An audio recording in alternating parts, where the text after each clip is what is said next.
Thought I was recording. Thank you, Kathy. Okay, so the top 9 benefits start with energy conservation because we're not using any new energy if we just stay stuck. Image preservation. I love this one because image is what we create for how people see us. And so if we don't have to do something new, we look very successful doing what we're doing right now. And that image stays the same. And that rolls into risk management. I don't have to risk anything because if I try something new and I'm not successful, then I don't have to worry about other people judging me. And when you think about what goes on in social media, sometimes it's heartbreaking when I read the posts that people put in social media about others, and not just celebrities. It's people in my neighborhood. We have a neighborhood Facebook page, and the stuff people post, I'm like, did you think about that before it came out of your mouth? Because there's so much judgment. So the risk is if we aren't successful or we are doing something new that people don't like what we're doing, there's a risk. We also control. We control what we're thinking. We control those ideas. They're safe. You know, it's the dream that never happens that keeps us stuck because we're controlling any movement forward. And we can just keep dreaming it. To a certain extent, it does numb pain, okay? Because the pain of trying something new and not being successful can also keep us stuck. And from a pain numbing perspective, there's no pain, no gain, right? Familiarity, complacency, we know what we've got, you know, day in, day out. We know exactly what keeps us in the same space. It's familiar. It's safe because we know from day to day what's going to happen and what we can control. Again, we can control our lives to a certain extent. Financial security. So when we try to do something new, a lot of times when I'm working with clients, it's going to cost money or it's going to cost something. And so people feel like, okay, I don't have to do anything new because it's going to, you know, require some investment of resources, going to school, you know, maybe, you know, getting, going in an exercise program. Although for me, walking, you don't have to spend a lot of money, but some people see it as spending money, and we can keep our money and we don't have to spend it. And then finally, the one that I think really has a big impact is relationship equilibrium. Whenever we try to do something new, we're probably going to have an impact on at least our partners. It might be an impact on our teams at work. It might be impact on our families. It might be our extended family that it has an impact on. I think about one of the programs that we used to run in our organization was a program called the Human Performance Institute. And as part of that program, we were teaching people to eat differently in order to have the best energy here and now. And what was interesting is that most of the folks we were working with were male salespeople. And so we were teaching them to eat differently. And then they had to go home and tell their wives that this is how they wanted to eat. And so a lot of them did really well in the morning breakfast and the lunch meal because they could control that. But then what was happening in the evening is we weren't inclusive. We weren't including the people who were actually involved in making the food. So, you know, relationship equilibrium. If you wanted to go to work, if you have to go to work earlier, then you have to find childcare. There's all kinds of things that happen in relationship equilibrium. And you also become a different person when you start changing, okay? And that is a challenge for some relationships. So, bottom line takeaways, the perks of staying stuck. Most behaviors have perks. So digging into what does that behavior do for you and really getting to discovery with your clients. I think all coaching is about discovery and uncovering what's really going on. There's health benefits to staying stuck. You don't have to use any energy to change. You're not pushing your body to do something new. Understanding why we are stuck is the key to changing it. And so that's, again, I believe fully in coaching is about discovering and uncovering and trying to find what's going on. Staying stuck prevents you from failure and rejection. There's also what we talked about in one of our classes is a fear of success.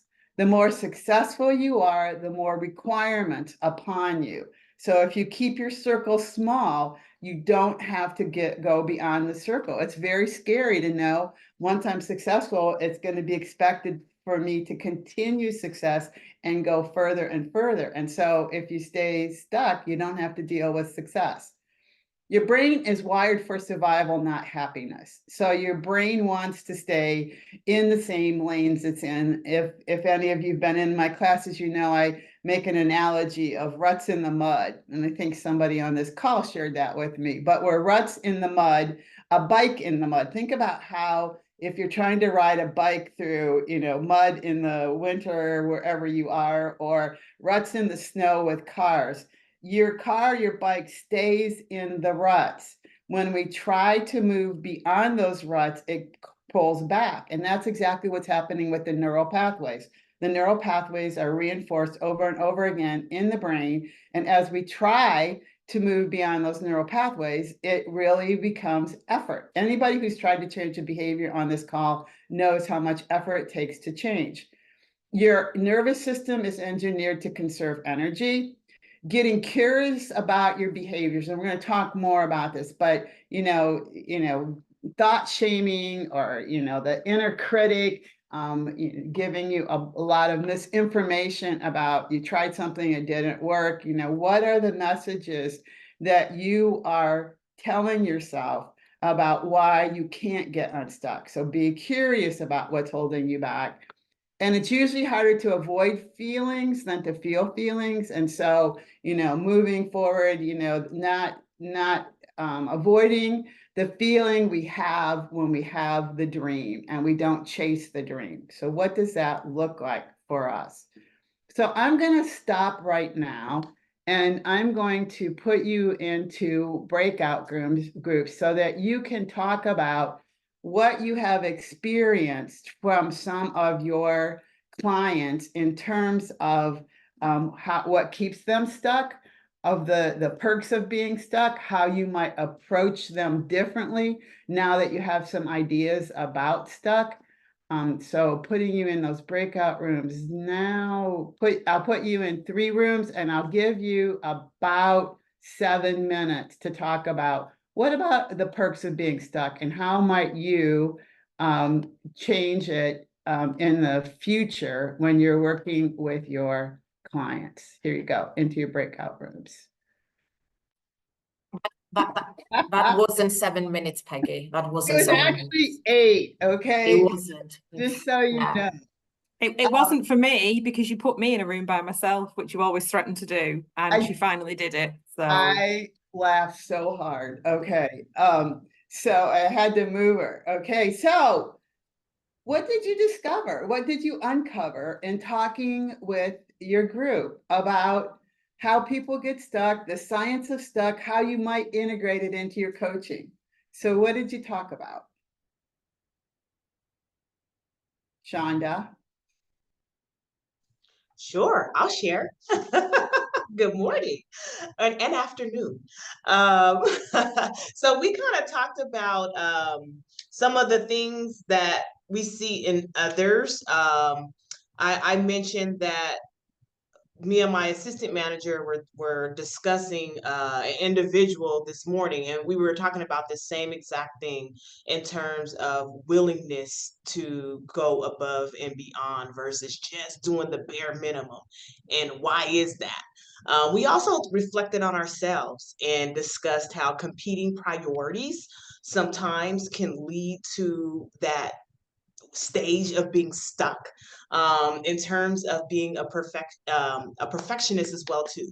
The plight to get things right can sometimes cause you to get stuck because you're overthinking things and you want to do it the right way. 100%. And if you can't get it perfect, I'm not going to try, right? And so we've got some information on that coming up in the next slides that we're going to talk about. somebody else, I can see all your names, so you might as well just jump in and tell me what I want to know, or I'll just call you out. I can share for our group. Thank you. I was talking to Claire and Nico. So we talked about the fear of success, just being comfortable where you are because you're not sure what's next and will it go well? Is it going to be what you expect? But really also about the generational differences and how those who are a bit older may be seen as workaholics and all you do is work. The philosophy of, living to work instead of working to live, and how people now prefer to have that balance, the work-life balance. So it goes back to when you're talking about relationship equilibrium, really want to have time for things outside of work. So what's the benefit of moving up? I don't want to end up working as much as I see you are. So Yeah. that was that was a big part of our conversation. Yeah, and that's really true. In my former organization, people who were high-driven, success-driven individuals couldn't understand why others were happy in a role that they were in. But it takes everyone in an organization to be successful, and we just have to say, okay, what's the best version of you, and how do we help coach the person into that? So well done. Who else wants to share? I can share, Peggy. Hi. How are you? Good morning. I was in a room with two people that have the names of 2 out of the 3 kids that I have. So Mariana and Nicolas. So loved talking to them. So we shared a couple, we had bounced a couple ideas similar to what has already been discussed, but we also talked about habits and like creating like a trusted system and process, and perhaps people are excited and start to do different things that ultimately get them to be their best selves or perform better, but then maybe over time they just kind of fall back to the familiarity, or like, oh, if I make these changes, I'm going to have to like maintain all of these changes. But I love the relationship equilibrium too, because I do feel like that is a big piece to what can prevent folks from, again, the change. And then from a training standpoint, for those of us that train, sometimes it's roadblock blocks to learning, or different people have different ways that they learn, or they may not be just getting it, so they may need to adjust kind of how they put learning into practice. So I don't know if Mariana or Nicholas has anything additional. I love what you said about everybody learns differently. And I think that's one of the things about coaching that we have to understand is people don't learn the way we learn, they learn the way they learn. So how can you help engage them in doing the practice the way that works for them? So really good point. One more, and then we're moving on. Who else wants to share?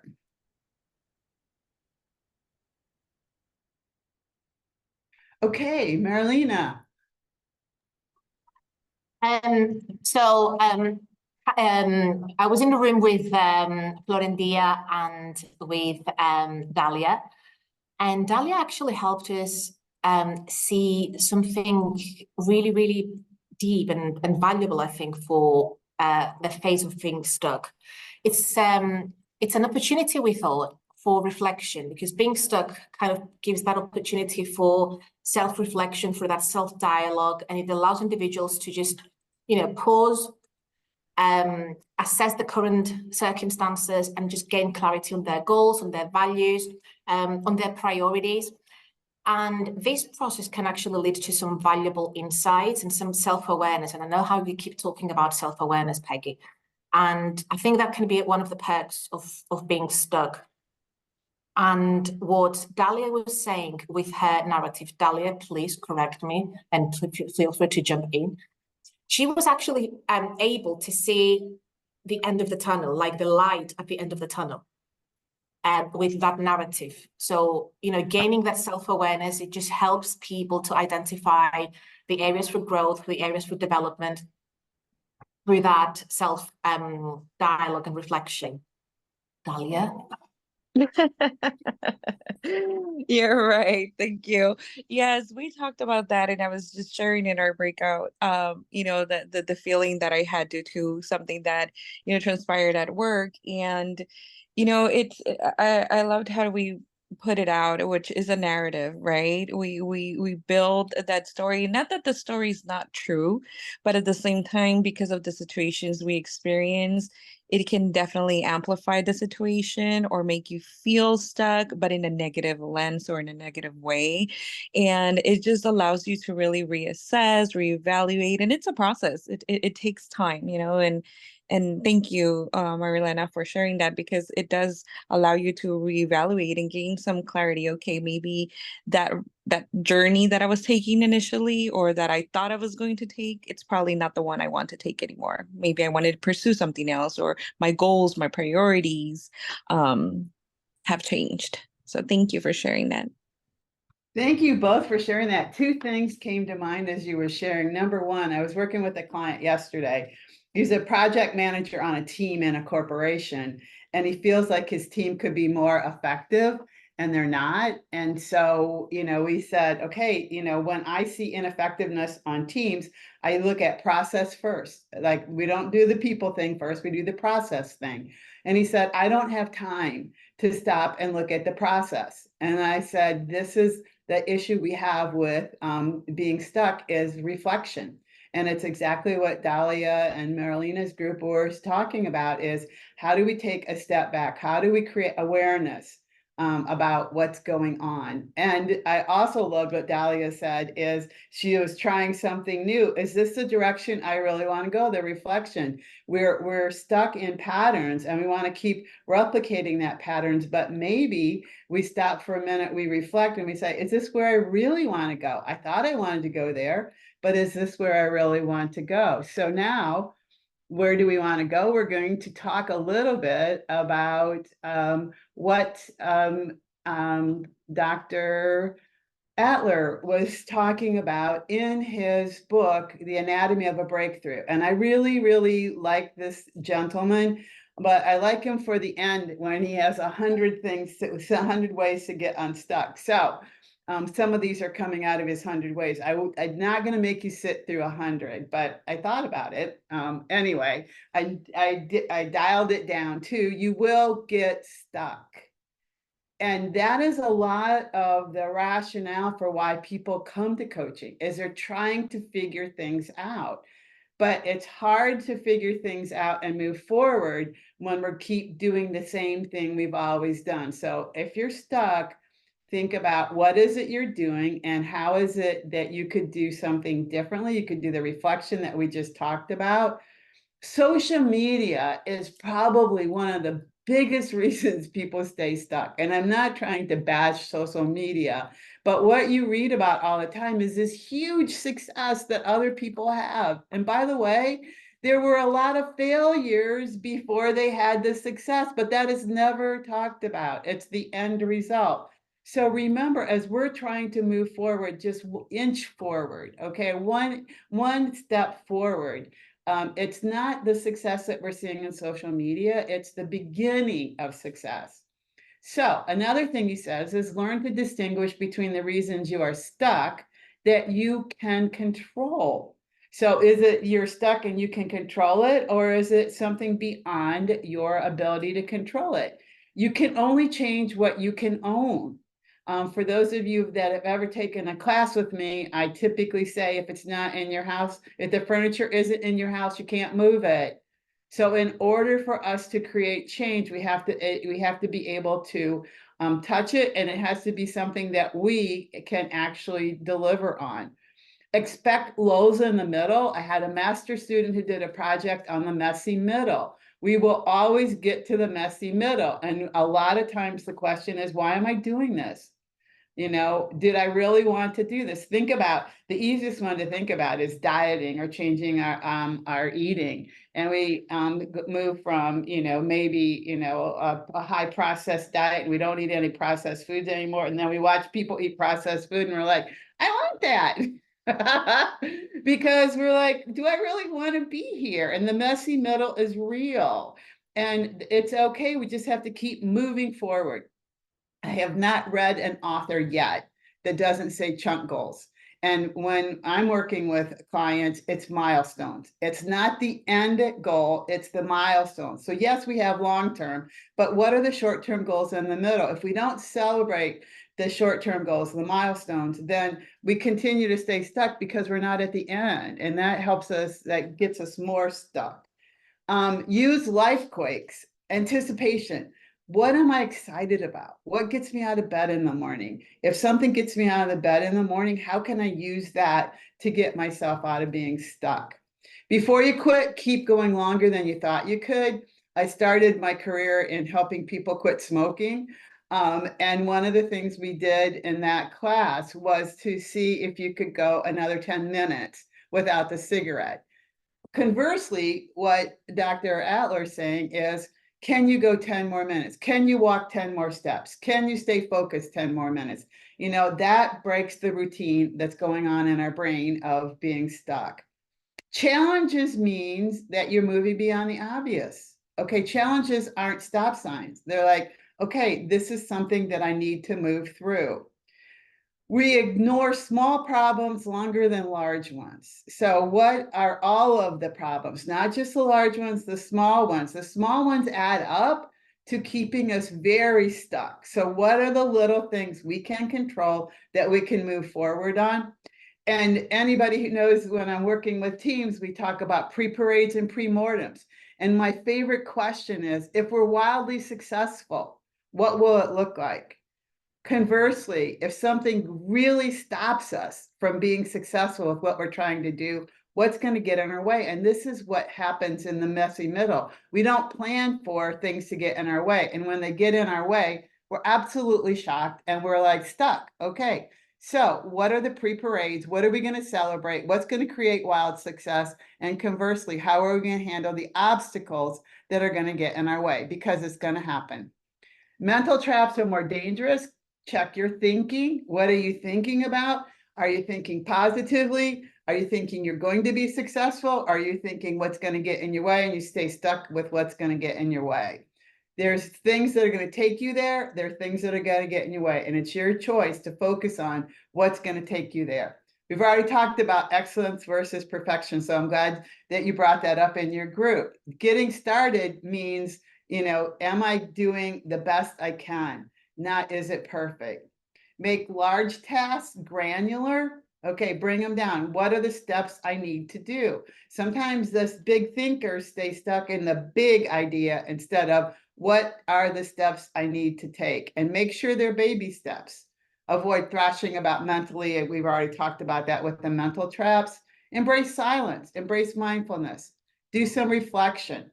I am a big fan of journaling, and a lot of my clients, like when I first bring it up, hate me. And then after they do it for a while, they go, wow, this really makes sense because I'm starting to think about things I didn't think about as they bubble up.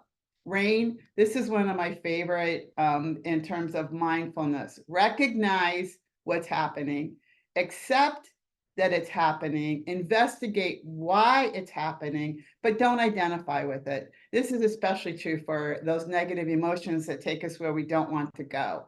Recognize, accept, investigate what's happening, and don't identify with it. So non-identify. Make room. You're going to make mistakes. People make mistakes.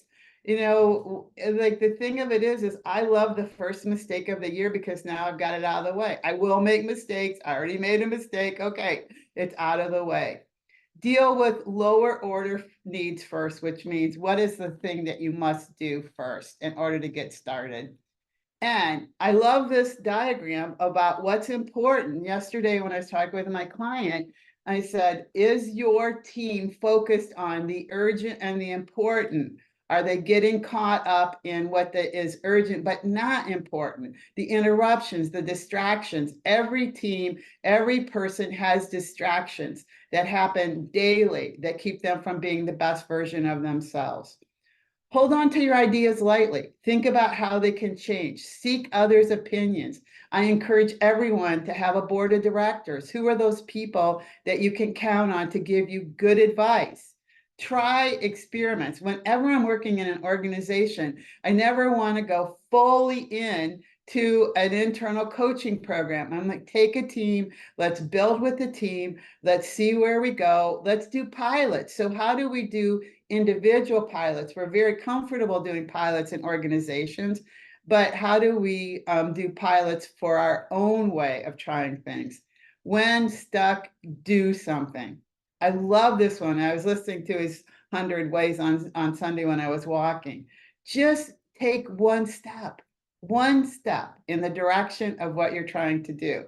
And he was giving things like he turns when he's writing, he has to write for 2 minutes. Okay, if he wants to write more, he can write more. And this kind of goes back to Stephen Geis's book on mini habits. Just do one small thing. This is really interesting. So when we have I am versus I do, I am a walker versus I walk. When we make it a noun, it becomes very personal for us. So when I say I'm a walker and I'm sitting on the couch going, I don't know if I want to walk today, and I'm reminding myself that I am a walker, it helps us to move. Okay, so I am as part of a sentence is better than I do something. So think about that. And we already talked about move your body.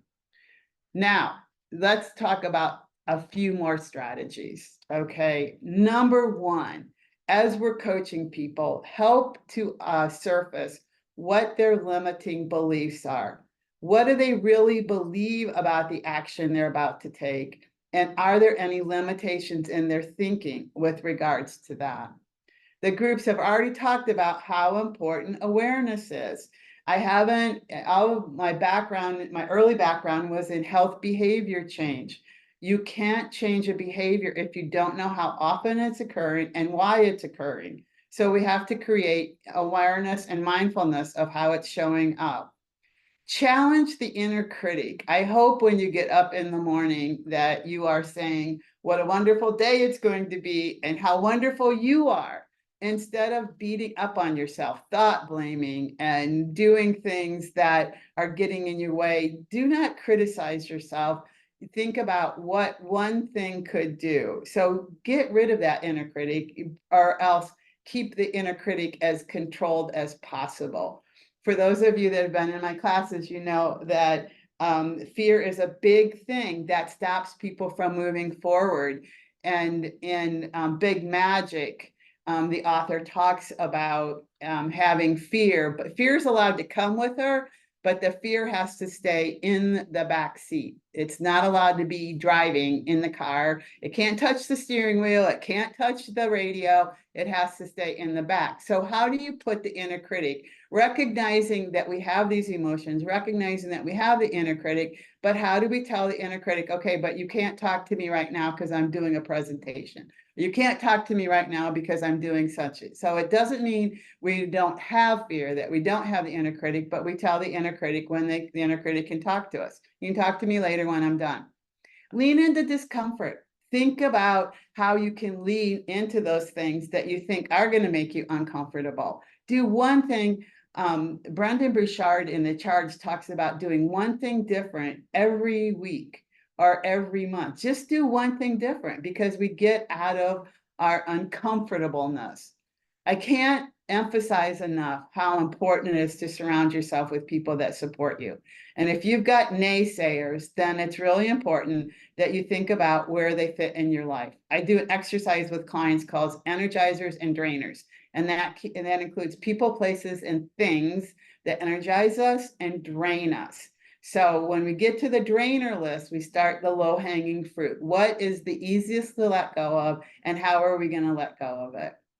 Again, self-care, I can't say enough about it. We have to take care of our bodies. We have to take care of our minds. So we have to think about, you know, what we're feeding, how much we're sleeping, how much we exercise, how much we allow it to recover, and the stories that we tell. Dahlia was talking about the narrative. We all have stories. So what are the stories and what are the emotions we're feeling? Are they opportunity or are they fear-based? And how do we move ourselves into more of them? Of more of the opportunity. And at the top is the spiritual. What is our passion? What is our purpose?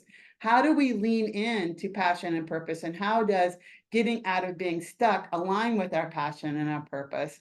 And then cultivate gratitude.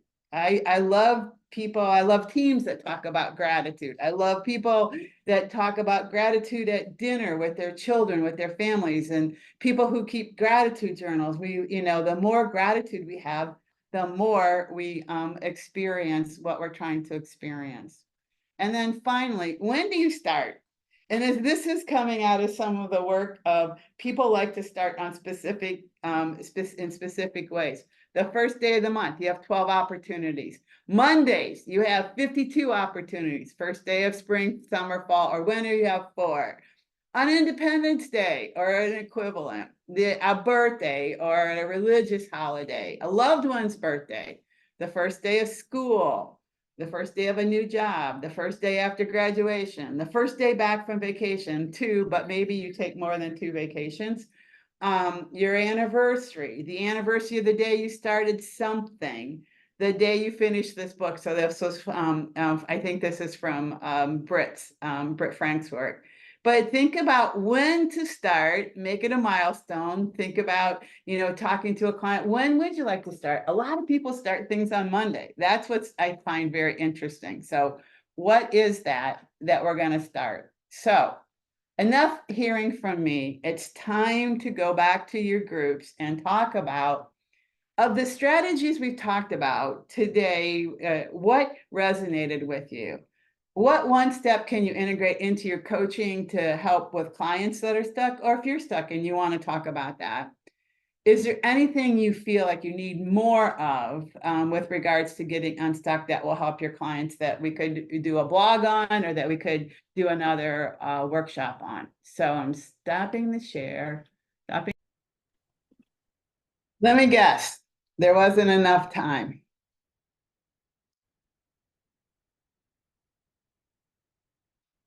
No comment. Okay, so what did you talk about? What are the strategies? How did the strategies help you think about what you can do for self or for your clients? I'll go if you want. Okay. Oh no, sorry, Kathy, did you want to go first? By all means, please, you go. All right, I'll Thank be you. quick. No. I won't, but I'll try. So Nikos is going to start journaling, because we talked about journaling and how important it is.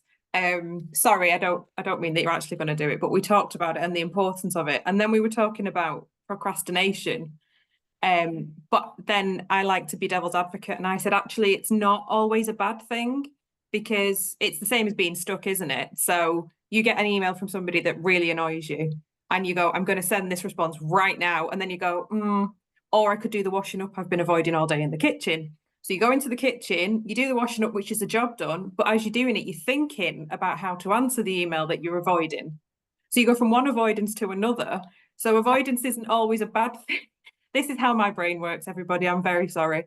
So you go and do the job, and then you come back and you're probably a bit more measured when you draft the email response. So what technique was that? I can't remember.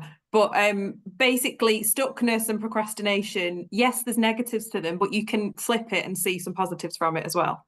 And we should all do lots of things, but you know, taking some time to do the journaling or some version of gratitude that works for you, because it's like everything, it's going to be different for everybody. But that was, Nikos made a really good point about that. There might be something that you say all the time, like we were saying, like, thank God, everybody says it, you know, you just say it without thinking. So really, are you thankful? But there's probably other versions of that we all do, that we are being thankful.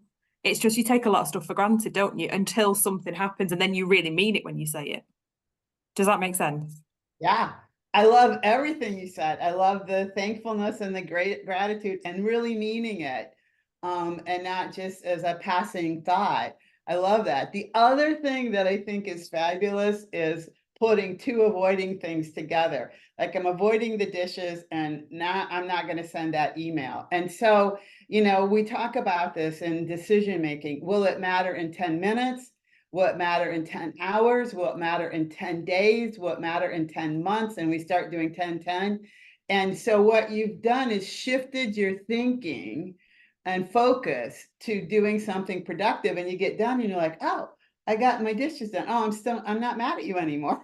Okay. Because you accomplished something. So even though you were avoiding doing that, you now accomplished a task. It also is true like going out and walking around the block. So well done, group. Who else wants? Kathy, you were going to share.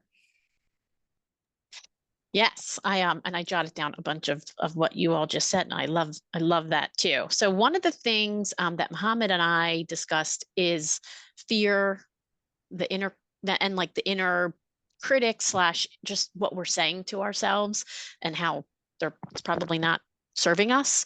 And we loved your analogy or explanation, and I'll look at the book Big Magic, but that like fear's allowed to come with us. She's just not allowed to touch the steering wheel. She can be a passive participant in the back seat, and to try to share that with people who maybe are sort of demonstrating that it is the fear of maybe doing something new, or fear of not being successful at it, or fear that there's going to be an issue with the relationship if we try something. It seems like a lot of that has to do with that fear. And then the RAIN, RAIN, that like recognize what you're feeling, acknowledge it, investigate why you might be feeling that way, and then non-identifying with it. So we absolutely love that. And Mohammed talked about freedom, that like when you can eliminate that, then you're free. You feel free. You don't feel like you're powerless. So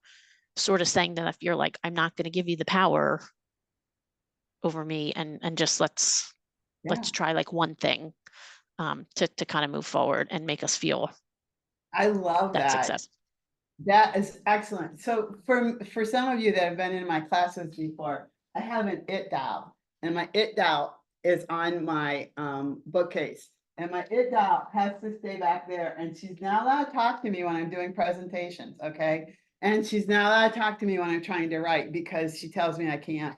And she tells me all kinds of really weird things, and I tell her it's okay to say those things, but not during certain times. And so we all have an it dial that follows us around during the day. And so we acknowledge that you have a right to exist. You just can't do it right now. And so think about, how you would transform that into your life, and how that inner critic is allowed to be there, just not at certain times. So I love that.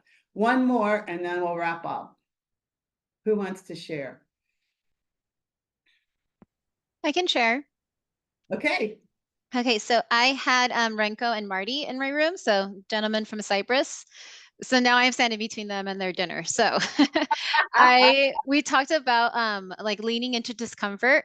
So I know like for like our directs and our teams, like I always tell them like I can't promise you're not going to be uncomfortable, because you will be. I'm like, but you're going to have support. So I think it's always kind of letting them know like that's going to be okay. And then a big part that we also talked about is like the making mistakes, and making sure that we are creating a culture where it's okay for people to make mistakes, because as Marty said, like if you fail, you're going to learn something from it, and now you're going to change it for the next time.